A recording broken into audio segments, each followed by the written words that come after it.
You never chose to need her approval, the hunger chose you. It opened inside you before you had teeth, before language, before refusal, and it never closed. There's a scent that haunts you, like the milk of something that was never born, still wet on your breath. It follows you into rooms where women smile, lingers in the silence after they turn away. Even their rejection feels familiar, like her back, retreating down the hallway as you cried too long.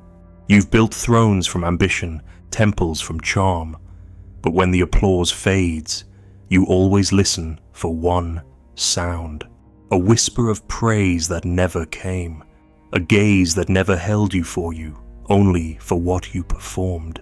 The mirror smiles when you please her. The mirror breaks when you don't. She's gone, but the part of you she named still crawls back to the door, hoping this time she'll say you're enough.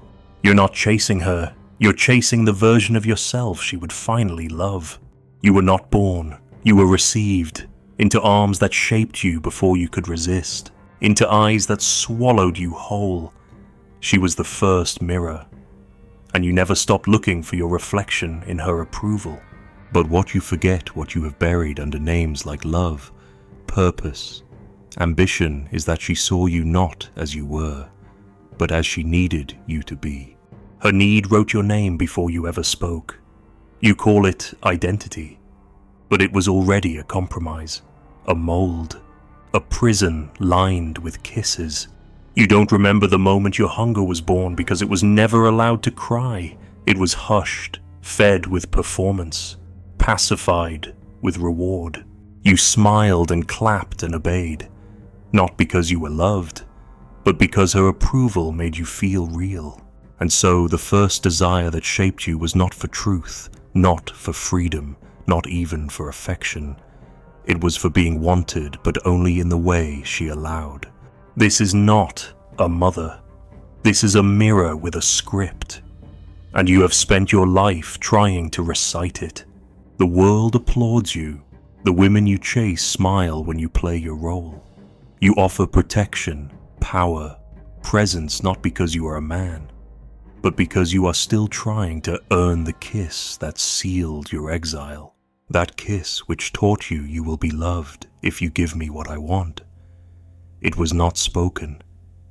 It was lived, and it lives in you still. You think you desire women, but what you want is much older, much colder. You want to be chosen by the one who first withheld you. You want to be crowned, not loved. You want to be made whole by a face that turned away. And every new face you seek, you see her in it. The way they laugh, the way they sigh, the way they withhold.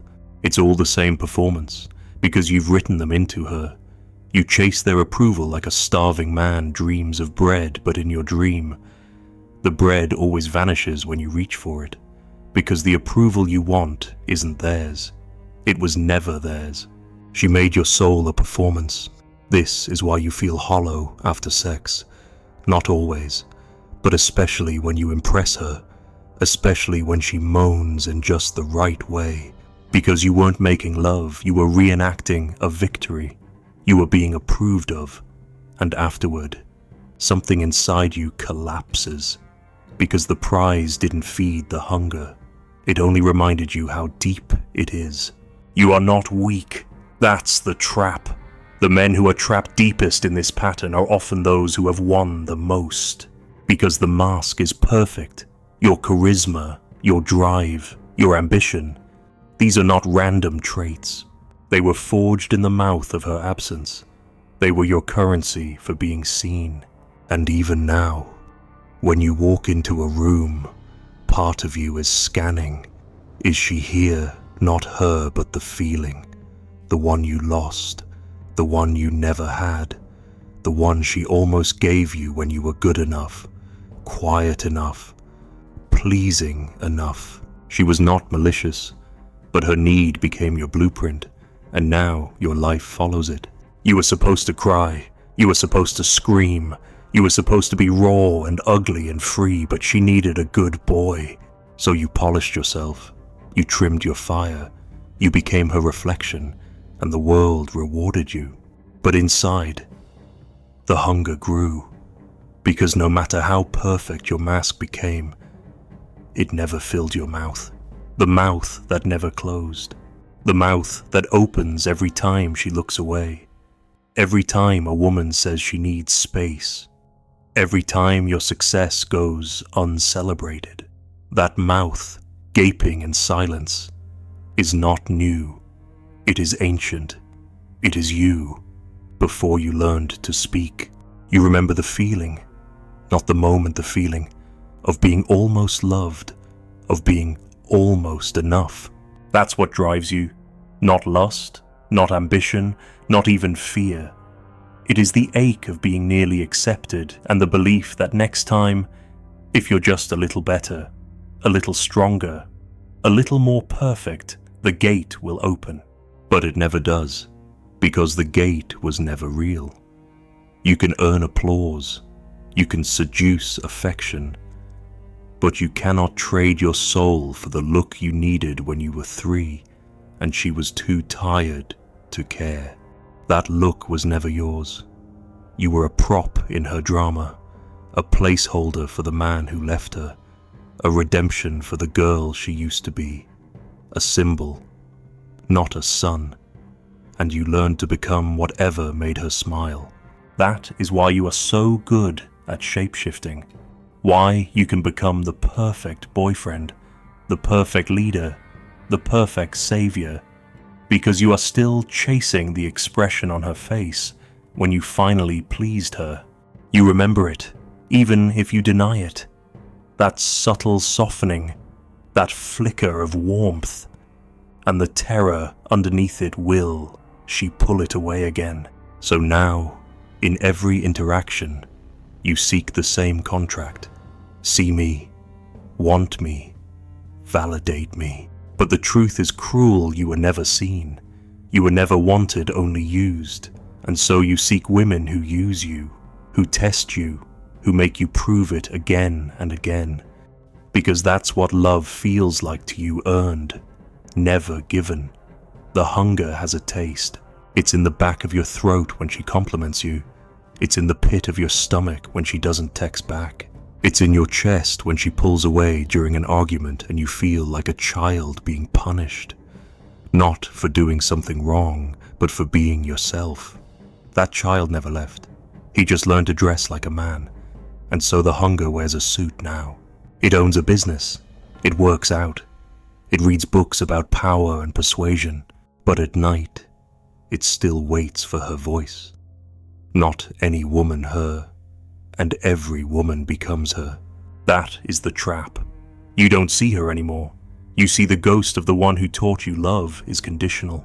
You made her God, but gods do not bleed, and you bled for her. You bled your joy, your rebellion, your innocence, all in exchange for a smile, a nod, a sense that you mattered.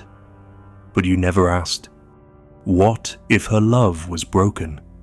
What if the thing you spent your life trying to earn was never whole to begin with?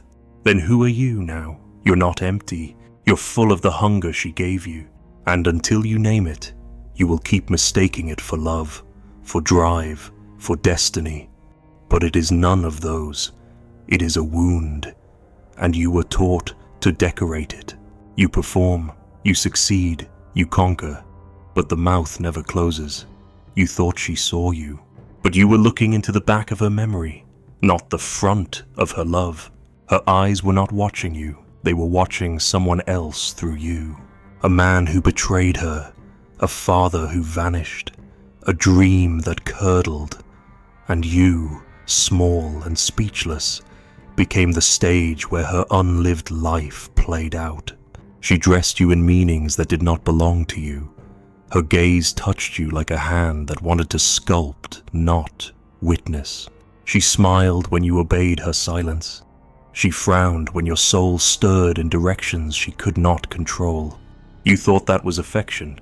You called it warmth, but it was the tension of a wound trying to rewrite itself. She named you son, but she held you like a second chance. You felt it, didn't you? the strange pressure of her pride, the way she'd glow when you did what her man never could, the way she leaned in when you became her reason to endure. You were her proof that she had not failed, that something in her life had gone right, but it was never you she adored. It was the victory you symbolized. Her love wasn't a current, it was a reflection. And reflections always require your stillness, your agreement, your sacrifice. You weren't being seen. You were being used to be seen. You did not rebel, not then. How could you? Her sadness was a storm, and her joy was your sunshine. So you built your identity from her weather, and every time you made her smile, the sky cleared. Every time you disappointed her, the temperature dropped. Love became climate control. You became a barometer, not a boy. Her emotional ecosystem was your god. So you adapted. You abandoned your wildness.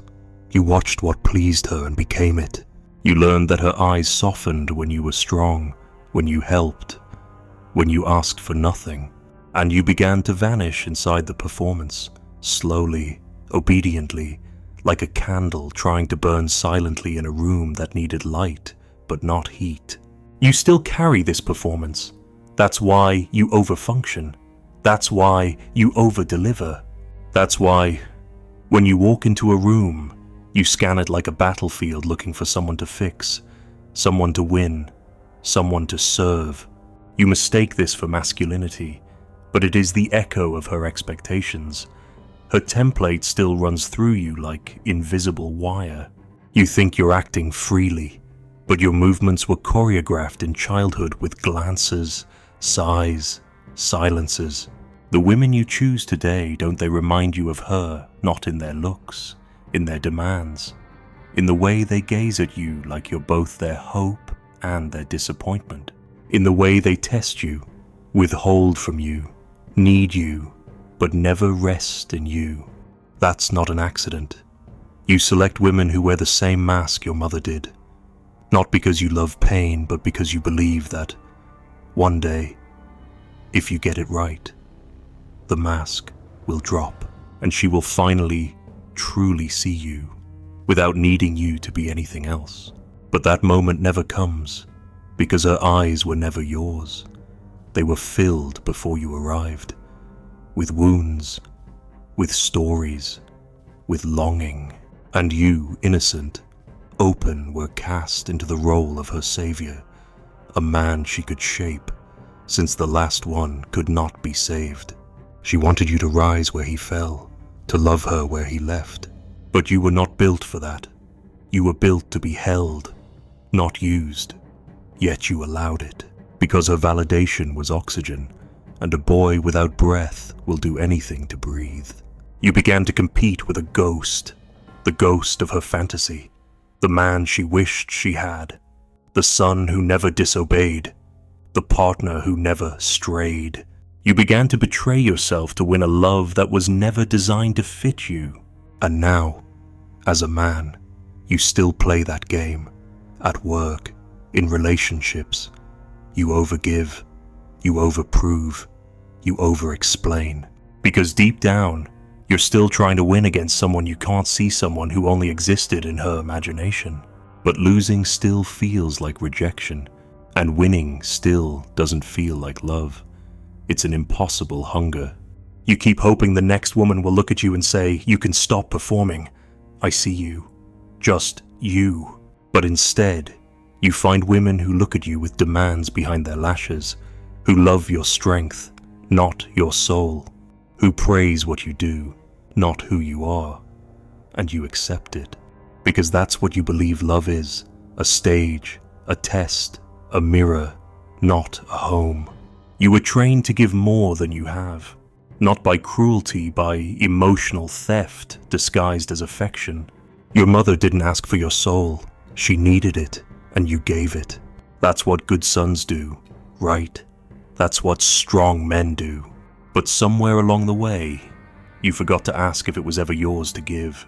Now, you can't feel peace unless you're being watched, not always by her. Sometimes by the internal gaze you've inherited, the part of you that watches yourself. that judges your manhood by your output, that praises your silence, that condemns your rest, that flinches when you're vulnerable, that whispers, "You're only lovable when you're useful."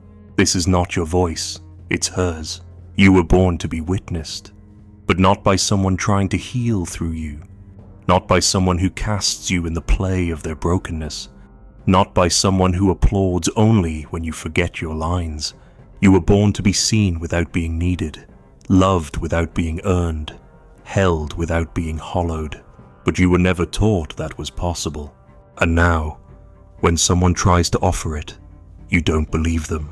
You flinch, you sabotage, you test, because if they see the real you, what if they leave? What if they pull away like she did? What if you're too much, not enough wrong? So you hide behind masks that work: power, performance, charm, logic, anger.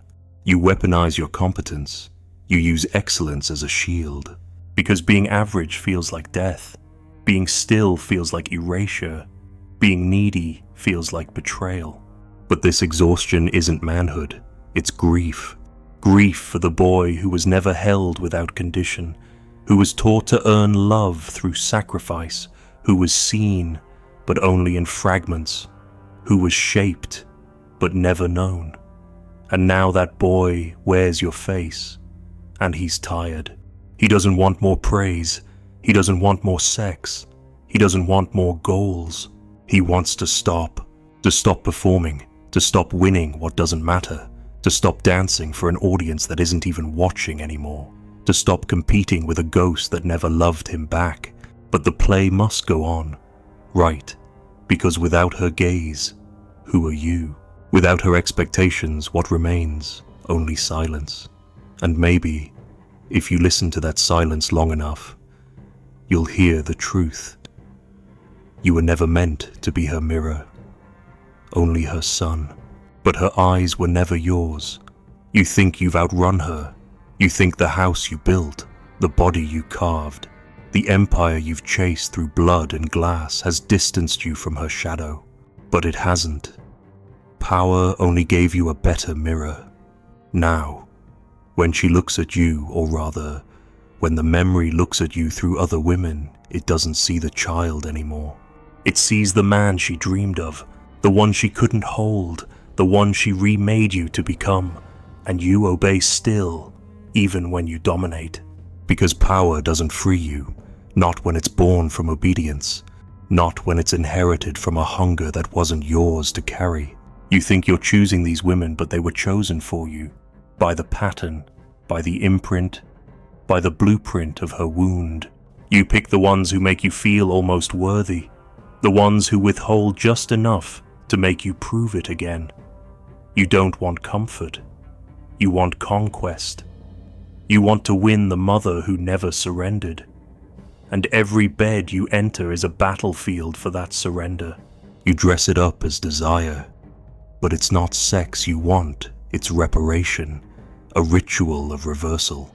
You lay them down and try to become what you never were enough. Complete. Worthy of the look she never gave without a condition. And when they moan your name, when they say yes, when they call you king, you feel it for a moment. That rush, that ghost of approval, but it vanishes before it lands. Because it wasn't hers, it was only an echo of what you made them play. And they played it because they felt the script in you. They saw it in your eyes, that hunger not for body, but for something much older. And what is this manhood you've constructed, this image sharpened by books and blood and sweat?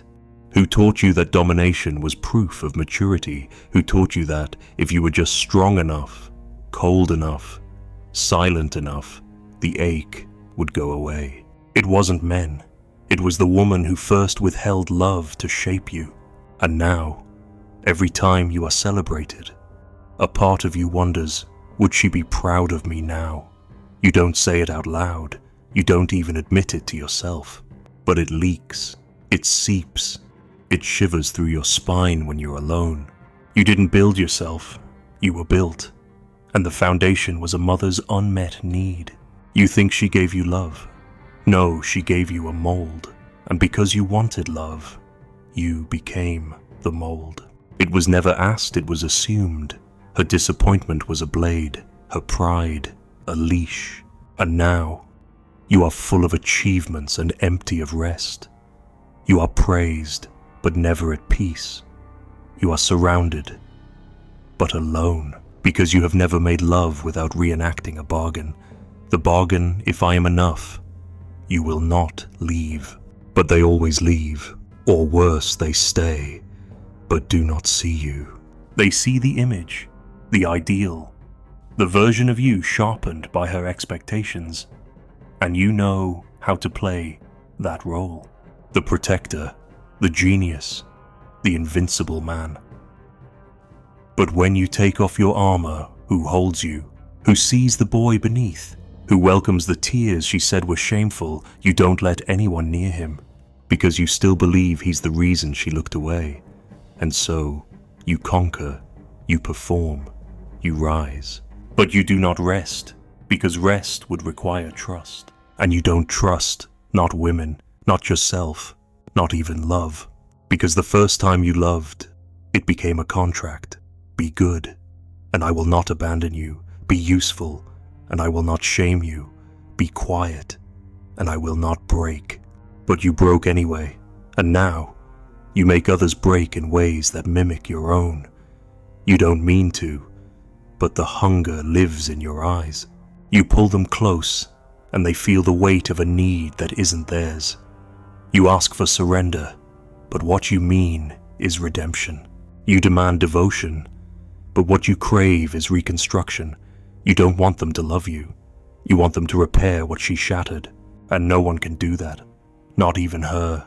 The mirror never forgets the script, even when you grow old, even when your beard grays and your voice deepens, even when you have children of your own.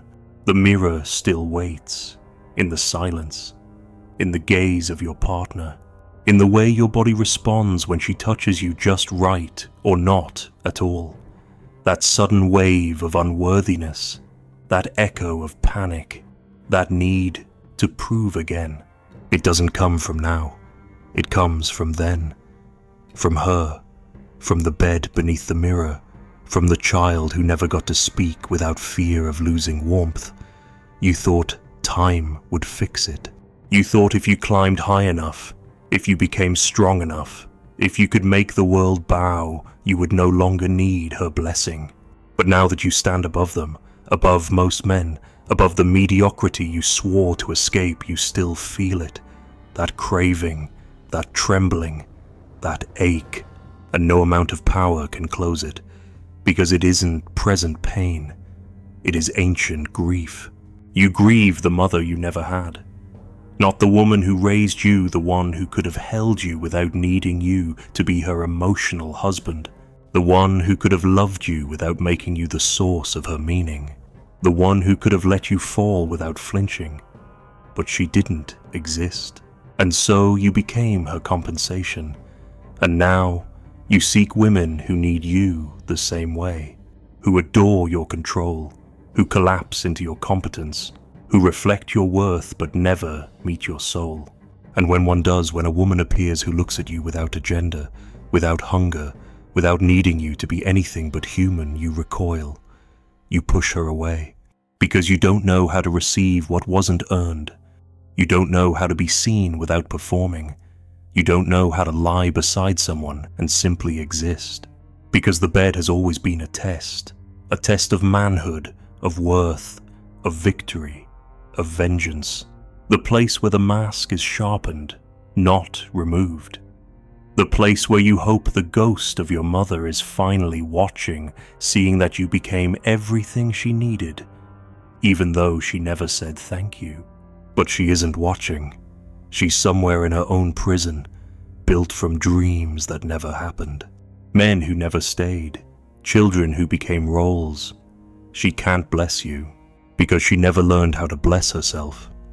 And now you chase her face in every mirror, hoping the next one will speak what she never could. But the mirror cannot speak, and the bed is not a throne. And you are not her redeemer. You are not her mistake. You are not her fantasy. You are a man, not a performance, not a product, not a replacement, a man. But until you stop using conquest as communion, and control as currency, and sex as a seance, you will never know what that means. The ghost doesn't want your victories. The ghost only lives because you still kneel, and she cannot free you. Only you could pay. But first, you must stop returning to that bed, the one beneath the mirror, the one built not for rest but for sacrifice. She's not watching anymore. There's no applause behind the door, only a silence that tastes like your name before she spoke it, and the bed, still warm. But this time, no one calls you back. The mirror has dimmed, not shattered, not broken, just faded as if it finally realized it was reflecting no one. You sit on the edge, still dressed in victories, still wrapped in the scent of conquest. But no one is clapping, no one is weeping, no one is proud. There is no punishment now, no reward either, just the unbearable weight of not being needed anymore. You could speak, but there is no script left to follow. You could rise, but there is no one left to impress. You could rest, but the hunger doesn't know what peace tastes like. So you sit, listening, to the breath behind your breath, to the life beneath your rolls, and in the absence of her gaze you begin to feel your own.